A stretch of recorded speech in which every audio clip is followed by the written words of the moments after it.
बळीराजाला हे वर्ष सुखाचं समाधानाचं जाऊ दे, कारण आता बऱ्यापैकी पाऊस राज्यामध्ये पडायला लागलेला आहे। शेतकऱ्यांचं शिवार हिरवगार होऊन दे, त्याच्या खळ्यावरती धनधान्याची रास लागून दे आणि त्या धान्याला सोन्याचा भाव मिळू दे, ही खऱ्या अर्थानं मागणं मी बाप्पांच्या चरणी केलं। निश्चितच मला गावगाड्यातल्या वारा ऊन पावसामध्ये राबणाऱ्या माणसांनी मला वाढवला, मला तळ हातातल्या फोडासारखा जपला आणि इथंपर्यंत आणला।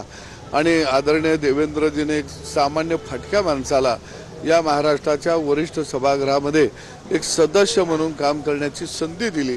आदरणीय देवेंद्रजींना सुद्धा बाप्पांनी उदंड आयुष्य द्यावं आणि यशाची अनेक शिखरं त्यांनी पार करावी, ती हे बाप्पांच्या चरणी मी साकडं घातलं। दुसरीकडे आपण जर पाहायला गेलं तर सुरुवातीला जेव्हा ही निवडणूक लागली होती तेव्हापासून असं म्हटलं जात होतं की जयंत पाटील अथवा सदाभाऊ खोत किंवा इतर काहींचे नेते जे उमेदवार होते हे धोक्यात आहेत असं सांगितलं जात होतं। भाजपचा उमेदवार पडेल तर सदाभाऊ खोत पडतील अशी चर्चा केली जात होती, परंतु आता जयंत पाटील यांचा पराभव झाला। काय आहे, नेहमी चर्चा ह्या गावगाड्याच्या होतात, फटक्या माणसांच्या होतात, वाड्यातल्या माणसांच्या कधी चर्चा होत नाहीत, कारण ते जन्माला येतानाच वरून ताम्रपट घेऊन आलेले असतात। त्यामुळं त्यांना कोणतीही शासनं हा त्यांचा जन्मसिद्ध हक्क असतो।